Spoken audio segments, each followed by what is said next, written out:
Sheesh, it's so dark in here. Ah, here's a flashlight. Let's just,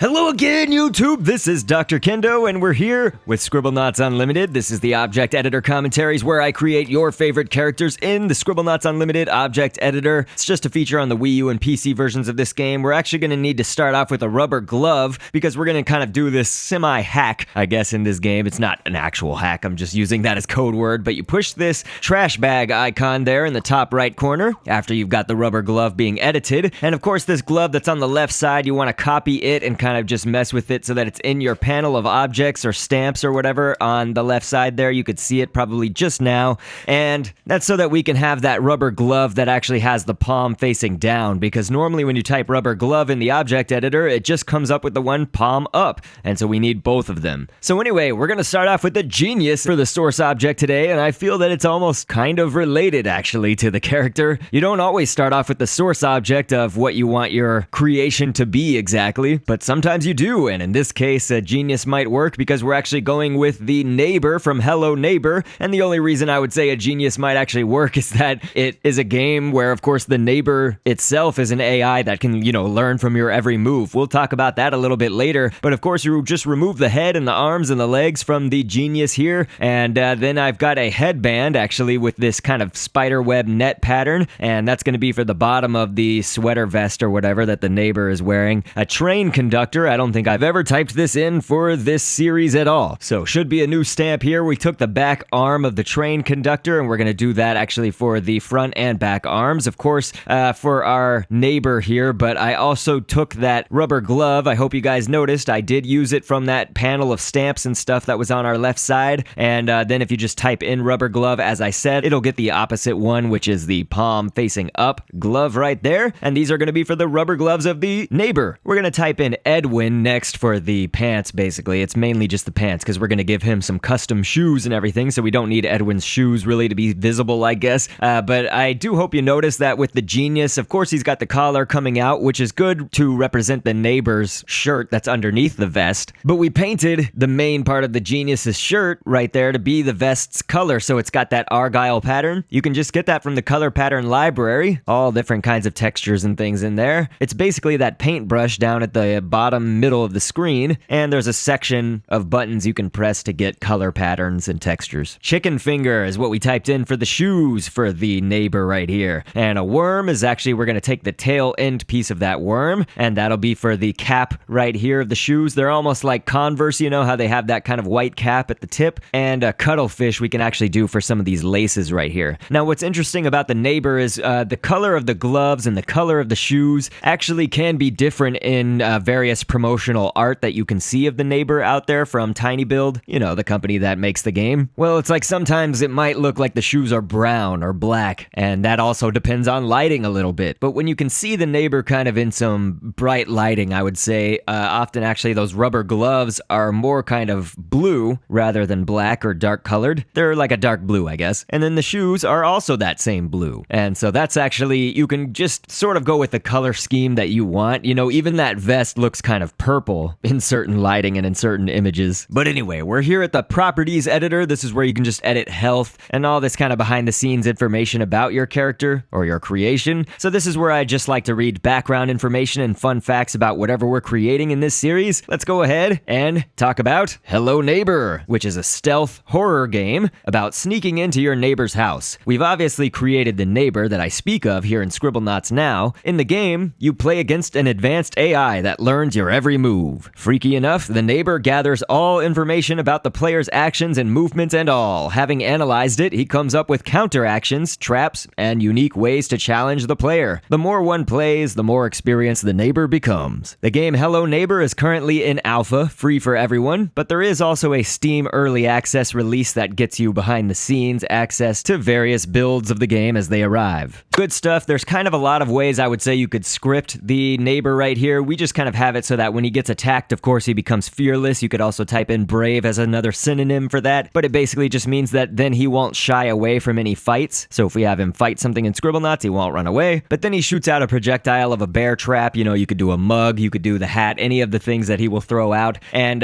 here we got a head as the source object, because now we're going to create the head separately. And I went with a Spinosaurus, the front thigh piece of that Spinosaurus, so just above the feet and the leg, there's that big thigh. That'll be the bulk of his head right here. And you can actually take a pigtail from the 29-page library. If you're in Scribblenauts Unmasked, you may just type in pigtail and get it. You want to space it out, I think, P-I-G space tail. A comb over for the hair on one side. We're going to do it on the other side, but first I want to type in sweet roll to be the ears right here. We're going to make them a little bit smaller and place them on both sides, of course, but I want it just underneath this comb over because I want the comb overs basically on both sides to be his hair going down just far enough to the ears, and so that looks pretty good.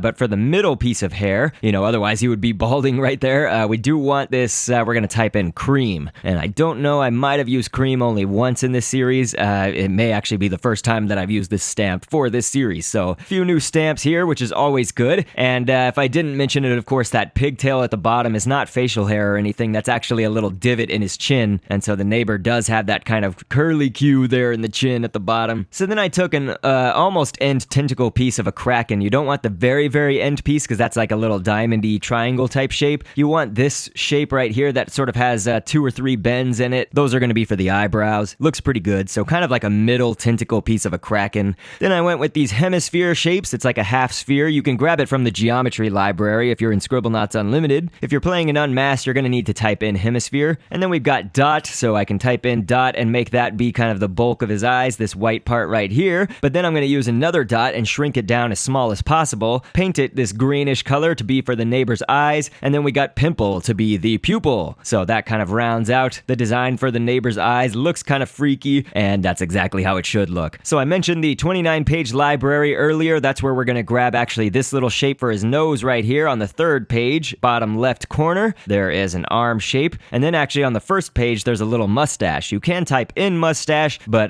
that's where we got those pieces. And so if you're creating characters in Scribblenauts Unlimited with the head and the body separately, on the head object you need to go into the properties editor, and under the equipment tab here, check off that 3rd circle down on the bottom half of the screen that says can be worn on the face like glasses. That'll put it mostly where we want it to be. So we're actually going to test out, now that we have our body and our head right here on a level here in Scribblenauts, we can test it out by giving the head object to the body object, and it actually is in such a close proximity to where I wanted it to be. That's actually incredibly close. Usually you're going to have to go in there and edit the body object afterwards and kind of turn on the green grids. We'll explain that here in a second, because we are going to go ahead and edit this body of our neighbor. And so with this, as I mentioned, turn on the green grids. To do that, you do that little button here. If you're clicked on the arrow at the bottom, kind of near the bottom middle of the screen, well, you've got your panel of buttons that you can use, and one of them has Maxwell's head with a banana and a wheel and dotted lines. That turns on the green grids, and those show kind of all the moving parts of your creation. So obviously one of them is for the head, because the head is missing right now on the body as we can see it. So you can just move that kind of grid wherever you want it to go.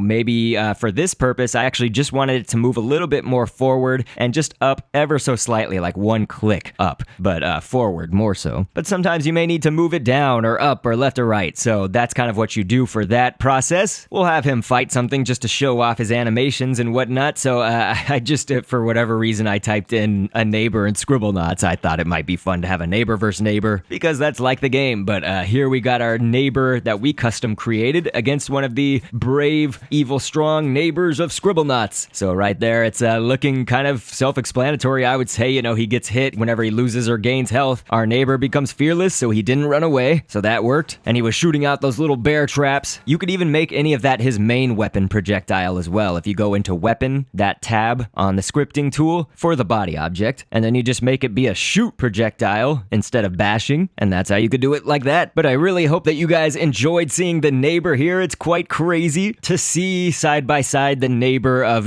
Tiny Build's game, Hello Neighbor, and then here in Scribblenauts. I really like that. And so this was a fun creation, so I thank you guys for requesting it. I just create whatever is most popular, most requested each week by the most amount of different viewers, so go ahead and leave your comments down below. What you want to see next, most requested, will get created. If you want to see more of the 245 or so episodes episodes in this series thus far at the time of this recording, why not subscribe? Go ahead and subscribe and hit the bell after that if you want notifications. And hey, leave a like for me, a thumbs up if you liked the video. And so, of course, I will catch you on the next vid. And thanks for viewing. Down the road of twists and turns, always anxious to see what's within. We can look ahead to the point of no return, to the rest of our lives at the spectrum.